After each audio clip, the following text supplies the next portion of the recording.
Hi hello ಅವ್ರಣ್ಣ, ಇವತ್ತಿದೆ ಬೆಳಗ್ಗೆ 7:30 ಎದ್ದ ತಕ್ಷಣ ಪೆಟ್ರೋಲ್ ಖಾಲಿ ಆಗಿತ್ತು. ಗಾಡಿಯಲ್ಲಿ ಪೆಟ್ರೋಲ್ ತರಿಸ್ಕೊಂಡು ಸೀದಾ ನಾನು ಹೋಗಿದ್ದೆ ನಮ್ಮ ಪುಣ್ಯಕ್ಷೇತ್ರಕ್ಕೆ. ಕ್ಲೈಮೇಟ್ ಅಂತೂ ತುಂಬಾ ಚೆನ್ನಾಗಿತ್ತು ನೋಡೋಕ್ಕೆ. ಸೀದಾ ಹೋದ ತಕ್ಷಣ ಒಂದು ಟೀ ಹಾಕೊಂಡು ಸೀದಾ ಅಂಗಡಿ ಒಳಗಡೆ ಹೋದ. ಅಂಗಡಿ ಒಳಗಡೆ ಇರೋವರ ಕೆಲಸ ಎಲ್ಲ ಮುಗಿಸಿ ದೋಸೆ ಎಲ್ಲ ಹಾಕೊಂಡಿದ್ದು.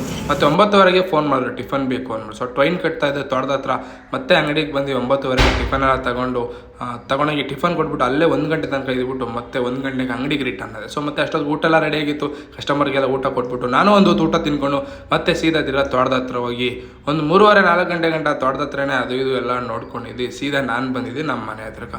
ಸೊ ಒಂದು ಬಿಸ್ಕೆಟ್ ಹಾಕ್ಬಿಟ್ರೆ ಸಾಕು, 10 ವರ್ಷ ಆದರೆ ನಮ್ಮಿಂದ ಇರ್ತದೆ. ಈಗಿನ ಕಾಲದಲ್ಲಿ ಜನಗಳಿಗೆ ಗಂಟೆ ಇದ್ರೂ ಮತ್ತೆ ನಮಗೆ ಇಟ್ಬಿಟ್ಟು ಹೋಗ್ಬಿಡ್ತಾರೆ. ಇದನ್ನ ಸ್ವಲ್ಪ ಆಟಾಡ್ಸ್ಕೊಂಡಿದ್ಬಿಟ್ಟು ಸೀದಾ ಎಲ್ಲ ಸ್ವಲ್ಪ ಮುಂದೆಲ್ಲ ತೊಳ್ಕೊಂಡು ನಾನು ಬಂದಿದ್ದೆ ತಿರ್ಗಾ ಸೀದಾ ನಮ್ಮ ಅಂಗಡಿ ಹತ್ರ ಬಂದು ಮತ್ತೆ ಒಂದು ಟೀ ಹಾಕ್ಕೊಂಡು 6:45-7 ಗಂಟೆಗೆ ಮತ್ತೆ ಟಿಫನ್ ರೆಡಿ ಆಯಿತು. ಟಿಫನ್ ಎಲ್ಲ ಖಾಲಿ ಮಾಡಿ ಮತ್ತೆ ನಾಳೆಗೆ ಏನೇನು ಬೇಕೆಲ್ಲ ಪ್ರಿಪೇರ್ ಮಾಡಿ ಇಟ್ಬಿಟ್ಟು ಸೀದಾ ಹೋಗಿ ಮನೆ ಸೇರ್ಕೊಂಡು. ಸೊ ಇವತ್ತಿನ ಬದುಕು ಸೋಮವಾರನ ಬದುಕು ಇಷ್ಟು ಮಾತ್ರ ಆಯ್ತು. ಇನ್ನು ಮಂಗಳವಾರದ ಏನಾಗ್ತೈತೆ ನೋಡೋಣ. ಟಾಟಾ, ಬಾಯ್ ಬಾಯ್.